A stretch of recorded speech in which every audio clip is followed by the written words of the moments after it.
Vamos então abrir as nossas Bíblias. Vamos abrir as nossas Bíblias no livro de Romanos. Romanos, capítulo 1.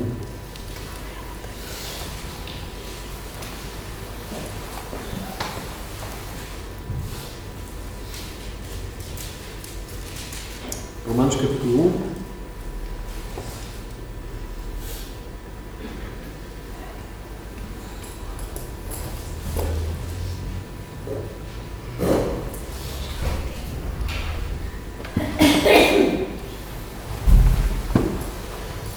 Romanos capítulo 1, e nós vamos ler então dos versos 1 a 7, esta saudação de Paulo, este prefácio que ele nos dá de início, antes então de começar a lidar com assuntos de veras importantes.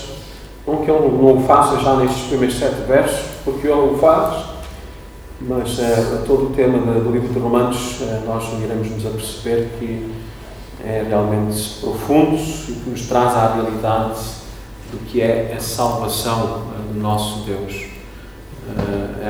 Hoje, este ano que nós comemoramos os 500 anos da Reforma Protestante, somos levados a este livro de Romanos, lá nos versos 16 e 17, lembrando como o Senhor tocou Martinho Lutero com este livro e trouxe então à realidade que a salvação é pela fé somente e não pelas obras da carne. Vamos ler então os versos 1 a 7 deste livro. Paulo, servo de Jesus Cristo, chamado para ser apóstolo, separado para o Evangelho de Deus, que ele antes havia prometido pelos seus profetas nas Santas Escrituras, acerca de seu filho, que humanamente nasceu da descendência de Davi. E com poder foi declarado Filho de Deus segundo o Espírito de Santidade, pela ressurreição dentre os mortos, Jesus Cristo, nosso Senhor. Por meio dele recebemos graça e apostolado, por causa do seu nome, a fim de conduzir todos os gentios para a obediência da fé, entre os quais também sois chamados para ser de Jesus Cristo. A todos que estáis em Roma, amados de Deus, chamados para ser santos, graça e paz a vós, da parte de Deus, nosso Pai, e do Senhor Jesus Cristo. É aqui a palavra do nosso Deus. Assim como nós temos, como já vimos na primeira pregação deste livro, que tivemos a olhar para a vida de Paulo, e o testemunho que ele nos dá, como Deus o tocou em si, como esta realidade da presença de Cristo na sua vida, como ele o fez cair de toda a sua ostentacidade, de todo o seu orgulho, e fez-o então o seu servo, um homem salvo. E nós vemos um Paulo transformado. Esse é o homem que Deus usa e nos dá então esta epístola que é de veras maravilhosa. Paulo, diz ele, Paulo, servo de Jesus Cristo, chamado para ser apóstolo, separado para o Evangelho de Deus. É um homem transformado e é um homem com uma missão. É interessante como nós reparamos logo nestas coisas no início desta epístola, porque nós nos apercebemos daquilo que ele era, não é? Ou tentarmos descobrir quem Paulo era. Vemos o Saulo do antigamente, vemos um homem que perseguia a Igreja de Cristo, um homem que matou cristãos. Não vemos dessa maneira como é identificado em primeiro lugar essa realidade nele, mas vemos que ele era aquele que mandava, aquele que estava por trás destas coisas. Ele perseguiu a Igreja de Cristo. E é interessante quando o Senhor Jesus Cristo aparece diante dele, o Senhor Jesus Cristo diz: Paulo, porque me persegues? E aí vemos a realidade daquilo que nós somos hoje em Cristo. Não é? Cristo está bem presente em nós. Então vemos um homem transformado e um homem com uma missão. Mas a salvação que lhe foi dada não fez dele um homem inerte, um homem sem uma vida ativa. Mas ao contrário, mostra uma grande predisposição para servir aquele que vem dizer em outra epístola que é a razão do seu viver. Ele faz a sua vida Cristo. Para mim, o viver é Cristo. Vejam, nos escritos de Paulo podemos ver um homem tremendamente grato pela obra salvadora. Ele faz menção disso mesmo. Ele continua a lembrar disso mesmo, como Cristo o salvou. E vemos então este homem disposto a servir de corpo e alma o seu Senhor. Por isso ele se diz servo de Jesus Cristo. Um servo com uma missão. Ele mesmo reconhece que Deus o separou com um propósito. É interessante que por vezes vemos em alguns que professam fé em Cristo uma vida sem propósito. É quase uma mera religião, ou mesmo é uma mera religião. É apenas uma exterioridade de uma fé vazia, de uma fé que não é real. Nós hoje vamos estar a lidar com o que é verdadeiro na parte da tarde, quando se fala do que é o arrependimento verdadeiro. E Deus exige isso de nós, quando Ele fala-nos que nós devemos fazer de coração. E, meus irmãos, é de coração, é de toda a alma que este homem, Paulo, ele vem a servir o nosso Deus. E isso nos alerta a nós. Nós que fomos salvos. Salvos com um propósito. Vejam, o verso 6 vai dizer, entre os quais também sois chamados para ser de Jesus Cristo. Ele se apresenta a si próprio aquilo que Ele é e Ele vai dizer aos outros que vocês também são chamados. Vejam, a união que há no corpo de Cristo, esta união de amor em servir o nosso amado, que é o nosso Salvador. Paulo caiu aos pés de Cristo. Ele disse, aqui estou eu, teu servo, usa-me para que eu possa glorificar o teu nome. Como seria bom nós vermos mais e mais o povo de Deus com a mesma disposição. Essa disposição para que seja realmente evidente naqueles que professam ser cristãos. Como seria bom ver Cristo cada vez mais presente na igreja que se diz cristã. É uma realidade.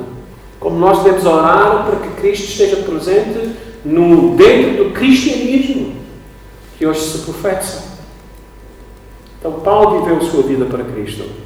Ele mesmo confessa que foi separado para o Evangelho de Deus. Toda a sua vida foi dedicada a dar a conhecer o Evangelho de Deus. Mas o que é isso do Evangelho de Deus? Vejam, ele diz, Paulo, servo de Jesus Cristo, chamado para ser apóstolo, separado para o Evangelho de Deus. A primeira coisa que nós podemos tirar destas palavras de Paulo é que o Evangelho é de quem? É de Deus. Nós podemos dizer, pastor, isso todos nós conseguimos concluir. É bem evidente. É o que está aqui a dizer, o Evangelho de Deus. E é bem que nós possamos todos concordar com isso mesmo, que é o Evangelho de Deus. Mas muito se pode dizer em relação a esta declaração. Vejam, em primeiro lugar nós devemos ter consciência que o Evangelho ele é divino. Ele é fora da realidade do homem.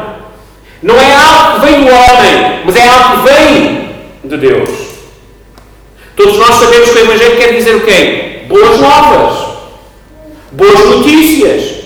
E vejam, estas boas notícias não vêm de homem algum. Porque o homem não pode dar aquilo que Deus pode dar. E o tema deste livro de Romanos vai nos apresentar isso mesmo. Que o Evangelho é uma promessa de Deus ao homem que é dado por Deus, e é este Evangelho que nós devemos ver daqui já, que tem o poder para salvar. Então, logo, nós devemos estar atentos ao Evangelho de Deus. Veja, é uma mensagem divina. Por isso é que Paulo vai dizer, veja no verso 16, que ele não se envergonha, porque não me envergonho do Evangelho. Hoje em dia há cristãos que se envergonham do Evangelho. De tal maneira que nós nos apercebemos, até mesmo na mídia cristã, quando se tenta mostrar a fé cristã, nós temos que ter sempre por alguém que é notável entre nós. O cristão pode ser um empresário. O cristão pode ser um advogado. O cristão pode ser um músico que canta música cultural. O cristão pode ser isto ou aquilo. Porquê? Porque ter consciência que o Evangelho é só isto é pouco. E nós tentamos sempre adicionar mais alguma coisa. Vamos meter outra coisa para que não fiquemos envergonhados. Mas Paulo que era um homem culto, era um doutor da lei. Vocês leem novamente Gálatas capítulo 1 e ele vai nos apresentar isso mesmo.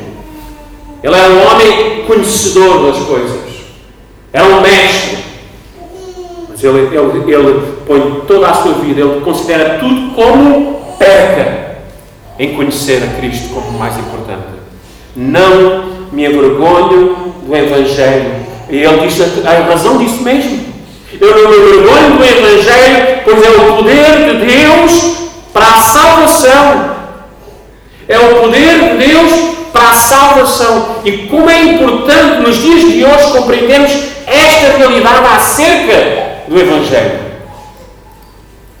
O povo de Deus precisa de se agarrar somente ao Evangelho de Deus. É importante que nós tenhamos consciência que se o Evangelho é este poder para a salvação, nós não precisamos de mais nada. Precisamos nos agarrar somente ao Evangelho de Deus e nada mais. Ele é o único instrumento para trazer pessoas para a salvação. E ele é o único instrumento também que alerta e que condena o pecador.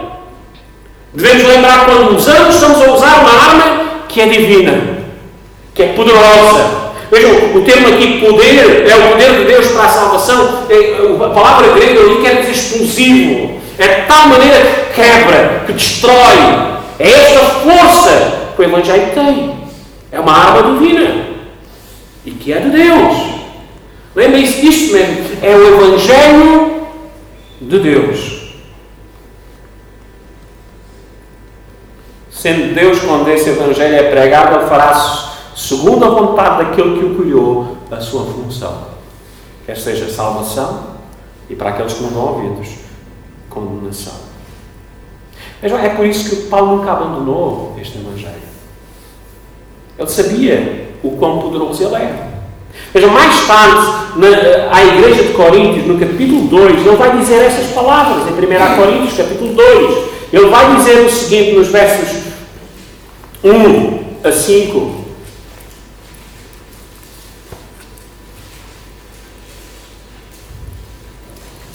No capítulo 2 de 1 Coríntios, no verso 1 a 5, ele diz o caráter da sua pregação. Ele diz, irmãos, quando fui até vós anunciando-vos o mistério de Deus, não fui com linguagem pomposa, nem de sabedoria, pois não ouvi nada saber entre vós, a não ser Jesus Cristo, a este crucificado. Estive convosco em fraqueza, em temor e em grande tremor.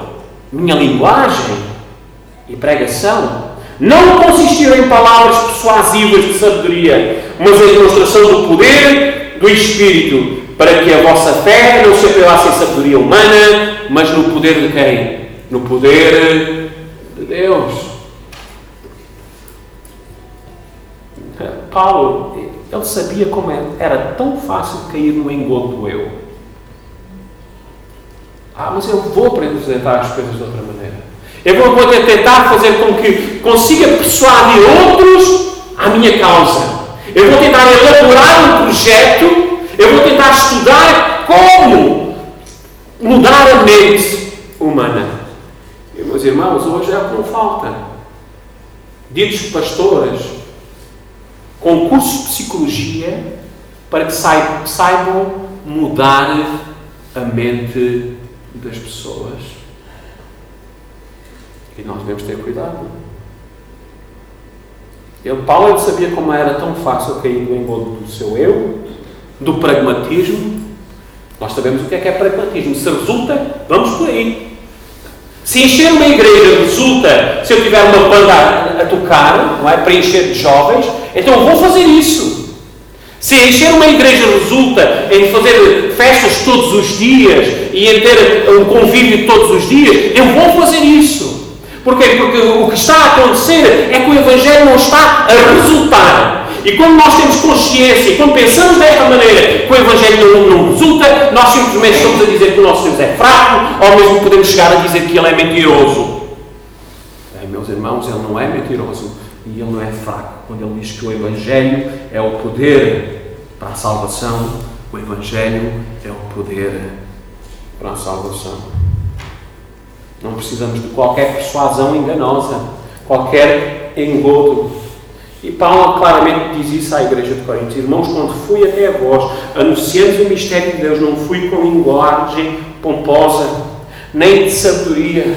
Há pessoas que ficam tão vibradas com o pastor, não é? E às vezes amam mais o pastor que amam a Cristo. Até andam anos e quilómetros para seguirem um homem, em vez de seguirem a Cristo. Okay? Porque hoje temos pessoas que dão autênticos espetáculos no púlpito, onde a glória está para Ele e não está para quem? Para Cristo. É por isso que há pessoas, este pastor é tão monótono a falar. Mas irmãos, nós não temos que ser aqui palhaços aqui à frente. E nós estamos aqui para entreter ninguém. Nós estamos aqui para falar a verdade de Deus. Somos servos do Senhor para dar uma mensagem que não é a nossa mensagem, mas é a mensagem de Cristo. Somos embaixadores, não representamos a nós próprios, mas representamos a quem? A Cristo. É uma grande responsabilidade. E por isso diz a palavra do Senhor que nós iremos dar contas a Deus por aquilo que fizemos.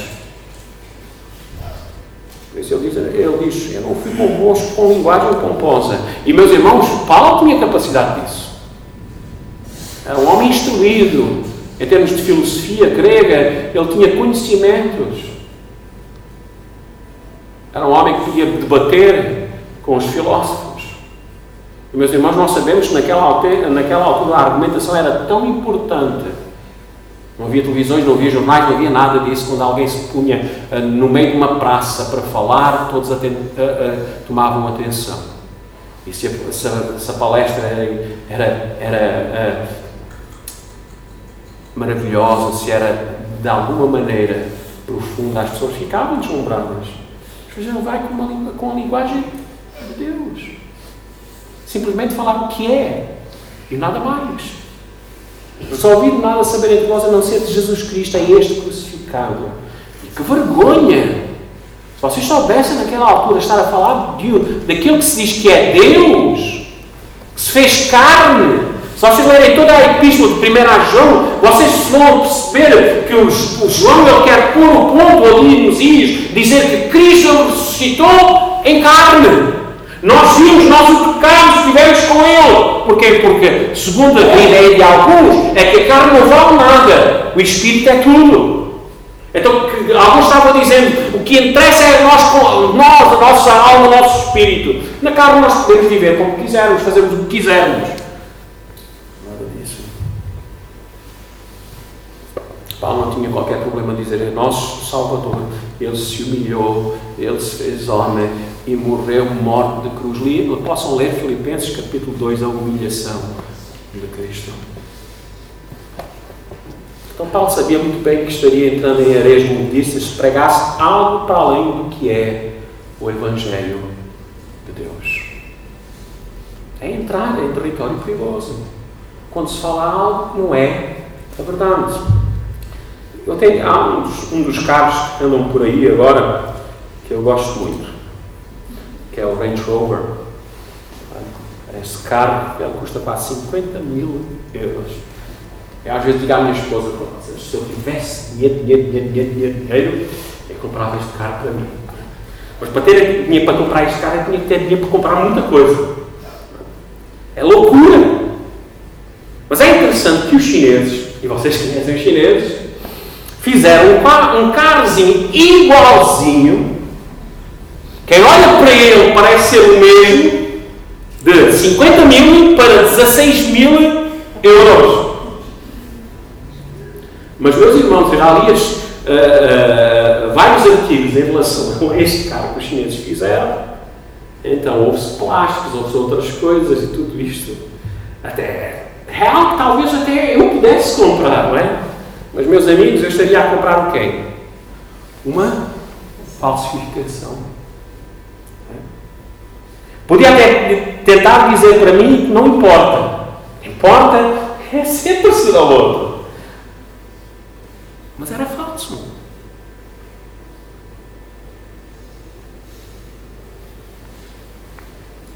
Saberia que nunca seria o autêntico, o genuíno. Paulo define qualquer evangelho falsificado, ele o define como maldito. Se não é o evangelho de Deus, o evangelho é maldito. Vejam a preocupação deste servo do Senhor é nos trazer à consciência que qualquer outra mensagem, mesmo ela vindo de um anjo, se não for o evangelho de Cristo, o evangelho de Deus, ele é maldito. Porquê? É maldito porque ele não traz salvação. É maldito porque ele não é o evangelho, não é o poder de Deus para a salvação. É outra coisa qualquer, criada e recriada pelo homem. Por isso é que quando ele escreve à igreja de Gálatas, ele diz: mas ainda que nós, ou mesmo um anjo vindo do céu, vos pregue evangelho que vá além do que vos temos pregado, seja maldito, ou anátema. Assim como já dissemos, e agora repito, se alguém vos pregar evangelho que vá além daquilo que já recebestes, seja anátema, seja maldito. Meus irmãos, não se iludam. Há muitos que podem estar completamente enganados com a sua tão preciosa fé. Eu tenho a minha fé. Eu acho que é tão desastroso quando nós tentamos olhar para nós próprios e esquecemos que a fé vem daqui. A minha fé se baseia na verdade do Evangelho de Deus. Não é da minha maneira de recriar Deus ou criar a minha vida religiosa. De maneira alguma. Vejam, mais tarde ele vai estar a dizer: a todos os que estáis em Roma, amados de Deus, chamados para seres o quê? Santos. Este é o Evangelho de Deus. Ele nos separa da realidade pecaminosa desse mundo, porque santidade quer dizer separado para, e nos mostra que aqueles que estão salvos em Cristo, nas mãos do Deus vivo, são separados para a salvação. Uma salvação santa, em santidade. Então, cuidado. Há muita pessoa iludida. Há pessoas que têm abraçado um Evangelho e seguido um Evangelho que pode estar completamente fora da realidade. Foi isso que fez com que Lutero e outros homens se levantassem no século XVI contra uma ostentacidade, contra uma falsidade. Não tinha nada a ver com a Bíblia.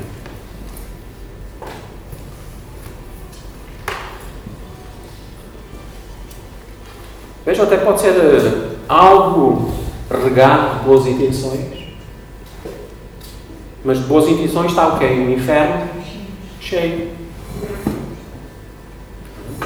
Está muita gente com um Land Rover chinês no inferno. Vocês estão a ver? Andaram toda a sua vida numa falsificação.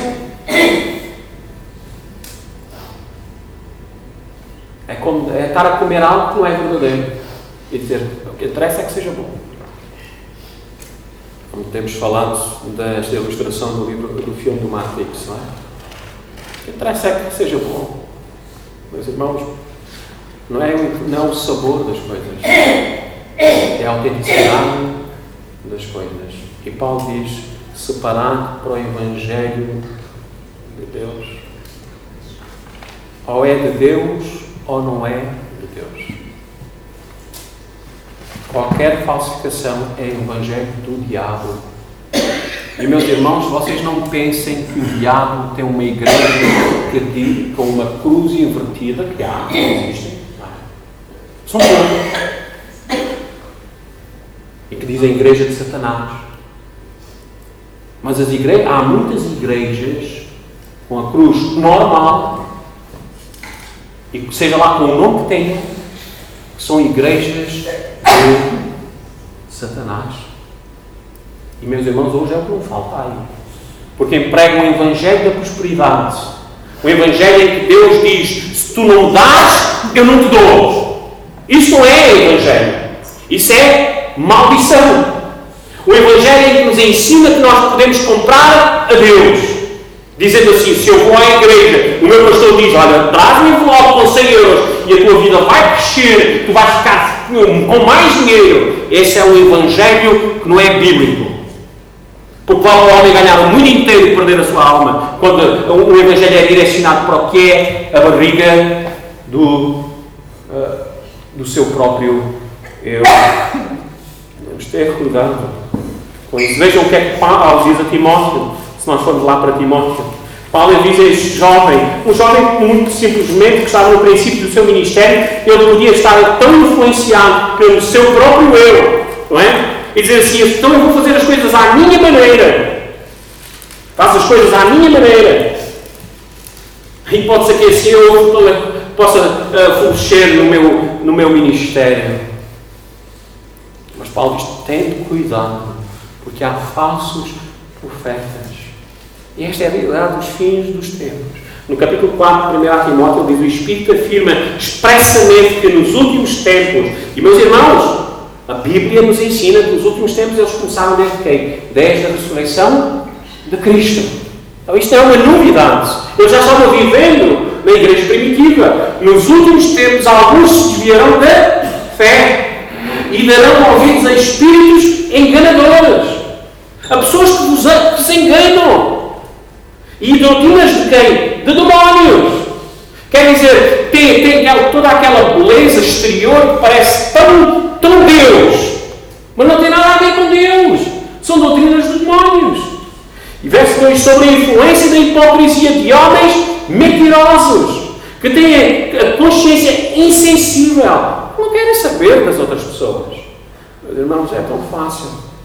Meus irmãos, se eu quisesse esta igreja cheia, ela já estava cheia. Não é? Aparece um jovem, não conheço lado nenhum, já apareceram 2 ou 3 aqui, não é? Com uma vida que, segundo a palavra do Senhor, é pecado, porque em vez de estarem casados, estão juntos. Não é? Eu toco música, posso tocar aqui. Tão fácil. Então vamos fazer as coisas, vamos meter a carroça à frente dos burros, não é? Toca! Está bom! Já quero que tenhamos aqui pessoas. Não vou ofender aquela irmã está impecável, mas se eu vou falar com ela, ela vai-se embora da igreja, vai deixar de dar o dízimo. Mas, meus irmãos, quando a consciência pesa, quando a consciência não é insensível, como estes que estão aqui que têm consciência insensível, não querem saber de nada, porque vejam o que é que ele diz. Por eles proíbem o casamento e ordenam a abstinência de alimentos que Deus criou para serem recebidos com ações de graças pelos que são fiéis e conhecem bem a verdade. Proíbem certas coisas que não têm que proibir, visto que todas as coisas criadas por Deus são boas e nada devem ser rejeitados se for recebido com ações de graça, pois são santificadas pela palavra de Deus.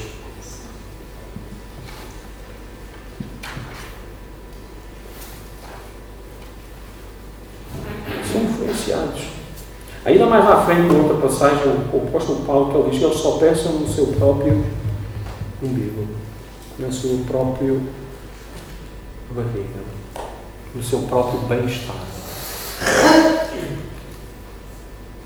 Talvez tu hoje estejas aqui já estejas farto desta mensagem. Há aqui pessoas que não gostam de ouvir a verdade. Porquê? Porque gostam mais do pecado.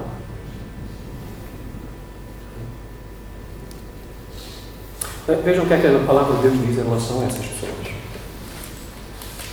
E nós vimos isso. Ficarão de fora os cães, os feiticeiros, os adúlteros, os homicidas, os idólatras e todos os que amam, todo o que ama e pratica a mentira. Esta é a realidade daqueles que têm dito Senhor, Senhor, e o Senhor Jesus Cristo, Ele diz: eu não os conheço de lado nenhum. Mas Senhor, nós não fizemos isto em Teu nome? Senhor, nós não curámos em Teu nome? Mas nem o livro do Apocalipse, ele diz que vai aparecer, e há de aparecer sempre, poder manifestando, se pensa que é de Deus. E a palavra do Senhor diz: discernir os espíritos. Por isso é que ele diz aqui, que dão ouvidos a espíritos enganadores. Há pessoas que sabem tão bem enganar.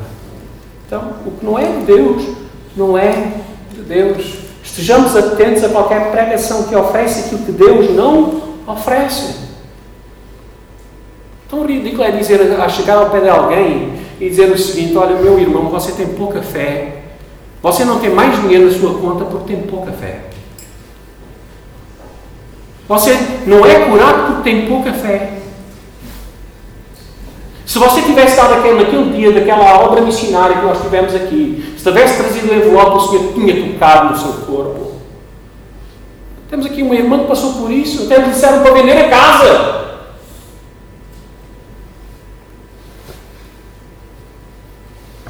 Coisa ridícula. Devemos nós ficar calados? Não devemos ficar calados. Porquê? Porque nós pregamos o Evangelho de Deus.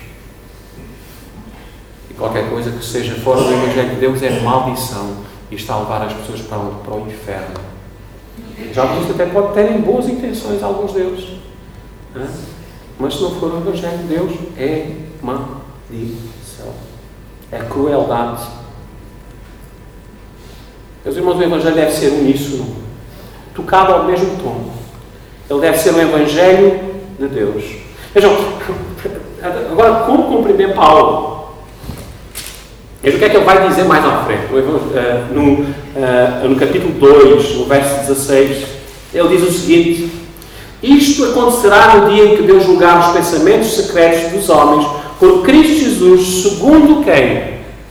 O meu Evangelho. E vejam, ele vai terminar esta própria epístola, no capítulo 16, ele vai dizer o seguinte, no verso 25: ora, aquele que é poderoso para vos confirmar segundo o meu Evangelho, segundo o meu Evangelho. Se o Evangelho deve ser uníssono, se o Evangelho é o Evangelho de Deus, como é que Paulo pode dizer o meu Evangelho?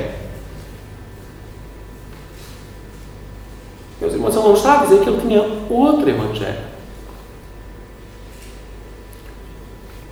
O Evangelho dele é o Evangelho de quem?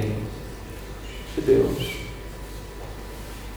Ele só pode dizer estas palavras porque para ele viver é o quem?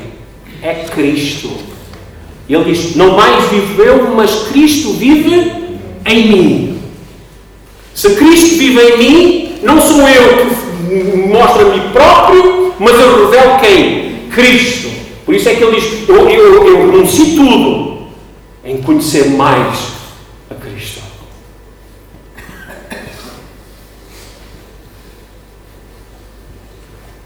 Vejam que ele pregava não tinha nada dele, tinha tudo de Deus. Por isso é que ele diz: eu não vim com linguagem pomposa ou com outras artimanhas. Eu vim com o poder de Deus. Mas, irmãos, isto é um alerta, porque quando Paulo ele traz esta realidade, ele vem dizer assim: a nosso Evangelho. Ele está a chamar a unidade e a conformidade nas Santas Escrituras. Nada mais. Não vamos dizer assim: eu quero compreender as coisas de outra maneira. Não, temos que compreender aquilo que é a palavra de Deus. Por exemplo, hoje ainda se debate entre o meio dos cristãos acerca da eleição. A eleição de Deus. Quando a palavra de Deus fala-nos muito bem que Deus nos elegeu para a salvação. Que Ele nos amou antes mesmo de nós o amarmos. Que Ele, antes mesmo de o mundo existir, Deus já tinha nos escolhido. E isto Isto para algumas pessoas ofende. Porquê? Porque ainda ontem eu estava vendo, repetiram novamente o filme, do Jim Carrey, o Todo-Poderoso, não é? Que ele toma a posição de Deus, há esta imagem que alguém parece como Deus e diz assim, eu agora dou todo o poder para fazer aquilo que eu faço. Mas uma coisa não deve mudar, é com o livre-arbítrio das pessoas. Este problema do livre-arbítrio, que não tem nada a ver com o que é a Bíblia, porque se nós dizemos que a salvação vem de nós, nunca vem de nós, porque nós estamos mortos em delitos e pecados. Se Deus não tem misericórdia e amor para connosco, nenhum de nós iremos chegar a Deus. Paulo vai dizer isso mesmo nesta própria epístola, em Romanos capítulo 3. Quando nós chegarmos lá, isto vai nos ofender. Mas, meus irmãos, é o Evangelho de Deus, porque está escrito, e nós vamos ver daqui a pouco, está escrito naquilo que a palavra de Deus, ela se revela. No verso 10 ele diz, como está escrito no capítulo 3 de Romanos, não há justo, nenhum sequer, não há quem entenda. Paulo vai dizer em Coríntios que os que são da carne entendem as coisas da carne, e os que são do Espírito entendem as coisas do Espírito. Então como é que nós podemos entender a Deus, se não for Deus a nos revelar a nós? E vejam, não há quem busque a Deus. Estas equações matemáticas que eu ponho aqui são sem erro algum. É como 1 mais 1 são 2. Não há como alterar as coisas. Não há como nós mudarmos o texto. Simplesmente o que Deus está dizendo é que todos nós somos ímpios, todos nós não entendemos a Ele e que todos nós não o buscamos. Porque todos nós nos desviamos e nos tornamos, diz, inúteis. Não há quem faça o bem, nenhum sequer. Nós, quando começarmos a olhar para o livro de Romanos mais a fundo, nós vamos compreender que isto eram palavras para os gentios, e para os gentios a coisa era fácil de aceitar, porque os judeus diziam realmente, eles não, mas também eram palavras para os judeus. Eram palavras para os religiosos. Mas, irmãos, se não for o Espírito de Deus a nos trazer a salvação, nós estamos completamente perdidos. Então, possamos viver um único Evangelho. Fora do Evangelho de Deus, tudo é anátema. Então, saibamos que o Evangelho então, é de Deus, é poderoso para a salvação. E vejam, Paulo não está aqui dando algo de novo. Não é um novo Evangelho. Pois este Evangelho de Deus é o que antes havia sido prometido pelos profetas de Deus nas Santas Escrituras. Vejam o que é que ele diz no verso 2. Vamos ler o verso novamente, o verso 2. Paulo, servo de Jesus Cristo, chamado para ser apóstolo, separado para o Evangelho de Deus, que ele, Deus, não é? Antes havia prometido pelos seus profetas nas Santas Escrituras. Eu não gosto nada do Deus do Velho Testamento. Eu amo o Deus do Novo Testamento. No Antigo Testamento as pessoas eram salvas pela lei. No Novo Testamento são salvas pelo Evangelho, por Cristo. Separados para o Evangelho de Deus que ele havia antes prometido pelos seus profetas nas Santas Escrituras.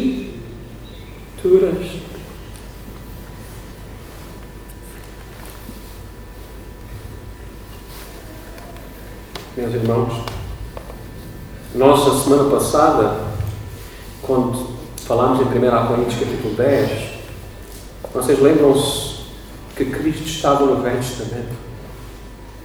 Vejam lá no verso 1 do capítulo 10 de 1 Coríntios. Pois, irmãos, não quero que ignoreis que nossos pais estiveram todos debaixo da nuvem. Estamos a ser levados para onde? Para o tempo de Moisés, não é? E todos passaram pelo mar. Tempo de Moisés. Todos foram batizados em Moisés, a nuvem e o mar. Todos comeram do mesmo alimento espiritual.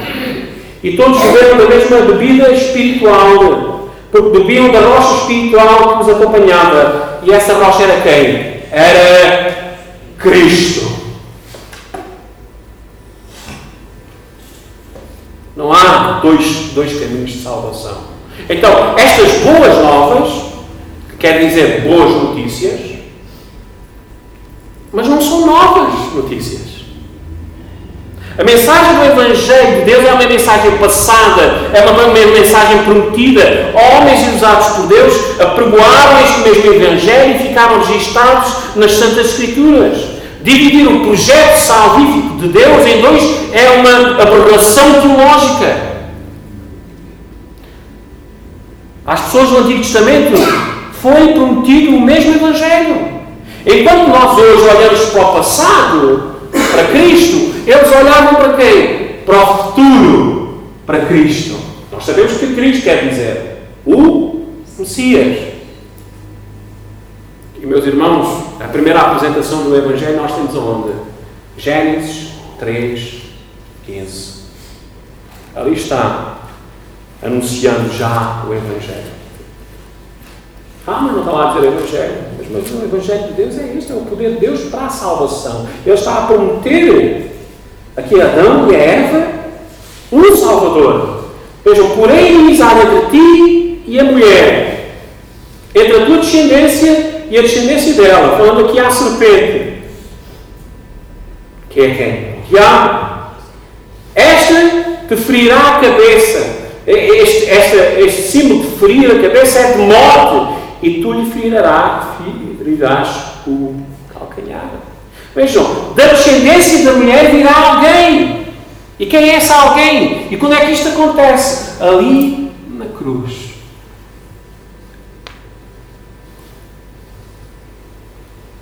A primeira promessa. O Evangelho de Deus, o poder de Deus para a salvação.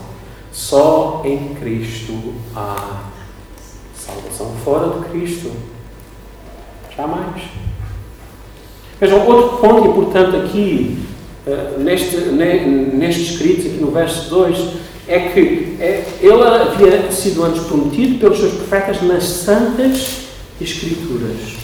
Onde é que nós encontramos o Evangelho? Nas Santas Escrituras. Vejam, não é no livro de Mormons. Não é uma Bíblia adulterada pelos testemunhas de Jeová, em que diminui a divindade, a realidade de Jesus Cristo. O Evangelho está nas Santas Escrituras. Qualquer mensagem que prometa salvação fora das Escrituras é falsidade. Vejam, por isso é que Paulo diz, mesmo que venha um anjo. Não sei se foi o livro dos Mormons, a testemunha de Jeová, que um anjo apareceu ao seu profeta. Então devemos estar atentos aos escritos que se dizem santos e nada de santo têm. É na Bíblia. Meus irmãos, quando começaram a imprimir a Bíblia no tempo de Lutero, se vocês tiveram aqui ver o filme, vocês viram-se o quão precioso era ter a Bíblia, porque o povo não tinha a Bíblia. Até foi proibido numa das reuniões do passado, e foi estabelecido como lei, que o povo era proibido ao povo ter acesso à palavra. Porquê? Porque enquanto nós pudermos enganar os povos, enquanto hoje também se engana o povo, porque em vez de pregar todo o conselho, como Paulo diz, para Timóteo pregar todo o conselho, hoje prega-se um versículo e tira-se fora do contexto. Tira-se fora do contexto. Porque, meus irmãos, foi assim que Satanás usou a palavra de Deus contra quem? Contra Cristo. Quando foi a tentação. Ele usou quem? A palavra. Mas com meias verdades. Então devemos estar atentos e devemos ser como os bereanos. Irmos e lermos. O que falta hoje é cristãos com leitura. Precisamos de voltar para a leitura. Desde o princípio ao fim. Porque nós não entendemos o Novo Testamento sem olharmos para o Velho. Precisamos de todo o conceito de Deus. Então é nas Santas Escrituras que está o Evangelho. E vejam o que é que o Evangelho fala. O Evangelho de Deus é Jesus Cristo. Verso 3. Que ele antes havia prometido pelos seus profetas nas Santas Escrituras acerca de quem? De seu filho. Vejam que humanamente nasceu da descendência de Davi, que segundo a carne, não é? É outra versão, que quer dizer, o Verbo se fez carne. E nasceu da descendência de Davi. Isto está a estabelecer as promessas feitas no Velho Testamento. Porquê? Porque foi prometido que o Messias viria da descendência de quem? De Davi. Então a mensagem do Evangelho de Deus é Jesus Cristo. Tem a ver com o Filho de Deus, como lemos aqui no verso 3, acerca de seu Filho. Sem Cristo não há salvação. Não há. Fora de Cristo só há quem? Condenação. Lembra-se que é que o apóstolo João tinha escrito lá no capítulo 3, nesta conversa que o Senhor Jesus Cristo tem com Nicodemos, com este homem religioso, e no verso 16, que nós conhecemos tão bem, ele diz: porque Deus amou tanto o mundo, que deu o seu Filho unigênito para que todo aquele que nele crê não pereça, mas tenha a vida eterna. Verso 17: pois Deus enviou o seu Filho ao mundo não para que julgasse o mundo, mas para que o mundo fosse salvo por meio dele. E agora vejam o verso 18: quem nele crê, em quem? Em Cristo, não é condenado, mas quem não crê já está condenado, pois não crê no nome do Filho unigênito de Deus. Rejeitar Cristo é rejeitar Deus, é pôr a salvação à parte. Esta salvação foi prometida pelas Escrituras. O Cristo, descendente da raiz de Davi. Vejam, nós podemos ver, vamos dar somente uma passagem, se não formos para Isaías, capítulo 11. Depois, se quiserem encontrar outros, apontem que eu dou assim rapidamente. Verso 11, verso 1 já está ali a dizer este ramo que estava para vir para brotar. O ramo brotará do tronco de Jessé, um renovo frutificará das suas raízes, não é? Vindo destas raízes do trono de Jessé, voltando lá ao trono de Davi. No verso 10 diz: naquele dia a raiz de Jessé será como uma bandeira aos povos, para onde as nações porão, o seu descanso será glorioso. Jeremias. Vamos ver outro, Jeremias capítulo 23.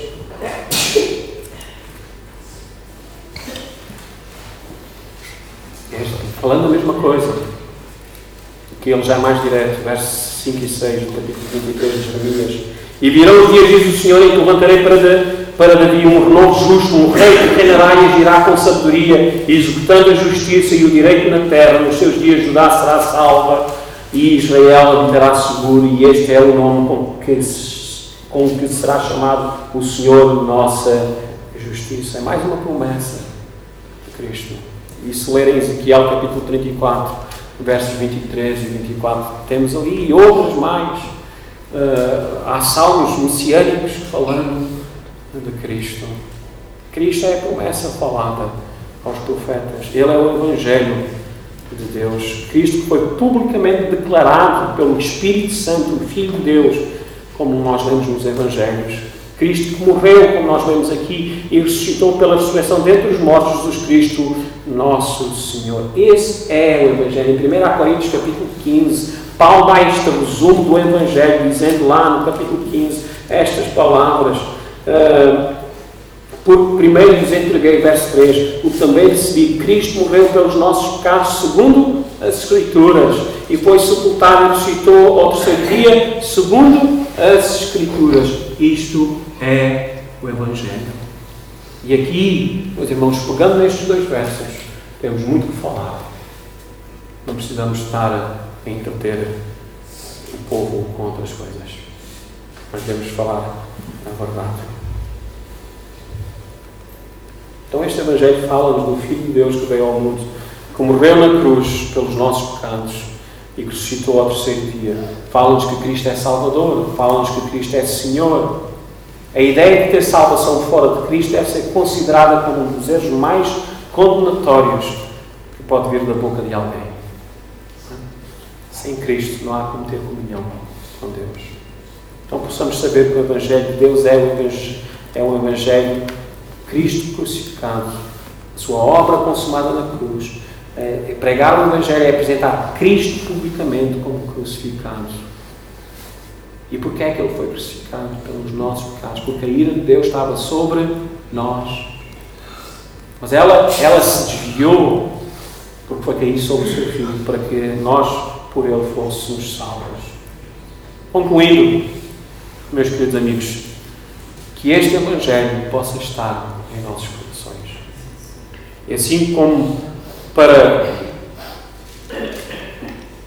a igreja de hoje, este é um despertar, seja para cada um de nós individualmente um despertar.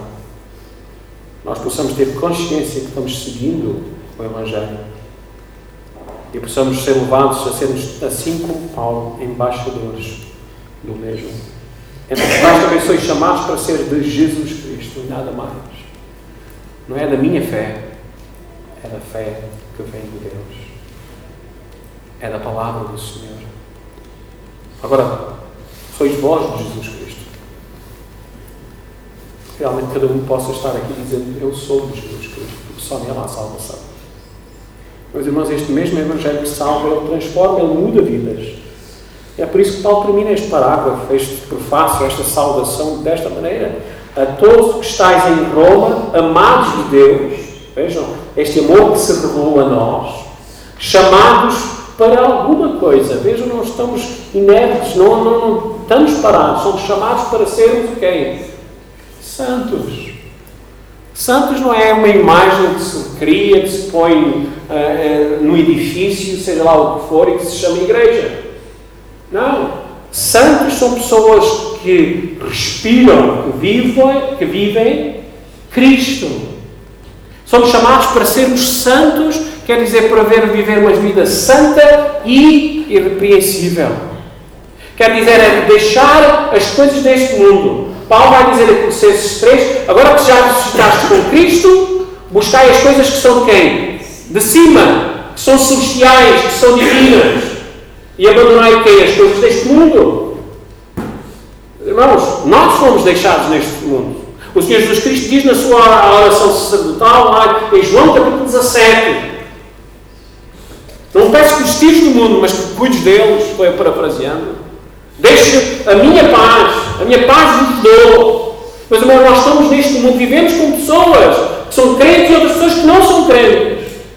Mas o nosso Deus nos ensina e nos capacita, como nós vimos a semana passada, com forças suficientes para lidarmos com o pecado e em todas as tentações que nos caem, podemos ter sempre um escape. Por isso é que ele diz lá em 1 Coríntios capítulo 11, 11 ou 10, eu não quero estar aqui a errar.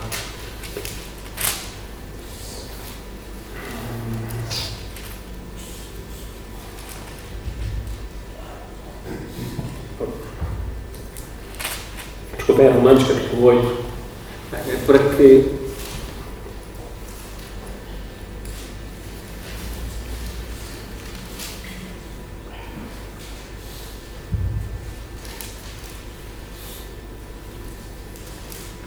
nós que temos as primícias do Espírito, nós que estamos capacitados, que sofremos, sabemos que há mais coisas preparadas para nós. Nós que fomos separados, que fomos justificados, tudo isto, esta salvação.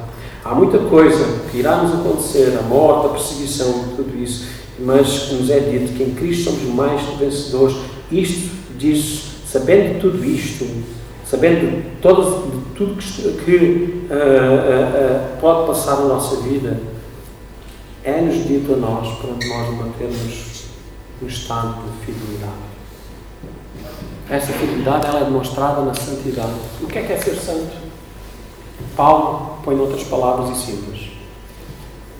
Viver quem? Cristo. Nada mais. Então vivamos o Evangelho de Deus. O Evangelho de Deus é Cristo. Só nele há salvação. Fora dele, seja lá que o homem possa apresentar, adicionar. Vejam, o Senhor disse que alguém que adicionasse mais algumas coisas neste livro, ele iria tirá-lo do livro da quem? Da vida. As pessoas podem viver de boas intenções, mas não é o Evangelho, é maldição. possam viver o Evangelho de Cristo, apresentem os vossos corpos como sacrifício vivo, santo e agradável a Deus, que é o vosso culto racional, fazem tudo dentro da vontade do Senhor, em um mundo que nos oprime, mas sede fiéis. Mais vale obedecer a Deus que aos homens. Ser fiel ao Senhor. Às vezes é difícil, porque vivemos num mundo difícil. Mas Deus está connosco. Deus está connosco. Que Deus nos fortaleça. E se hoje não tens Cristo, aceita a Cristo, porque Ele é o único caminho, a única verdade, é a única que nos pode levar a Deus. Vamos curvar as nossas cabeças e vamos